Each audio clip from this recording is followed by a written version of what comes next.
نجحت 3 فرق سعودية من أصل 4 شاركت بكأس الملك سلمان للأندية العربية في الوصول لنصف نهائي البطولة، ولأول مرة في تاريخ البطولة العربية تبلغ 3 أندية من دولة واحدة نصف النهائي.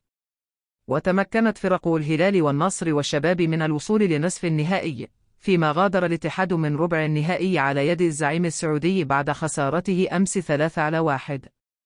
وبلغ النصر الدور نصف النهائي اليوم بعد تجاوزه الرجاء البيضاوي المغربي بفوزه بنتيجة من 3-1 على ملعب الأمير سلطان بن عبد العزيز. ولحق الشباب بركب المتأهلين عقب عبوره من بوابة الوحدة الإماراتي بضربات الجزاء من 5-4 بعد نهاية الوقت الأصلي بالتعادل السلبي على ملعب مدينة الملك فهد. وسيواجه الشباب نظيره الهلال في ديربي العاصمة على ملعب مدينة الملك فهد، فيما يلتقي النصر بالشرطة العراقي على ملعب الأمير سلطان بالمحالة في أبيها، وذلك في الدور نصف النهائي يوم الأربعاء المقبل.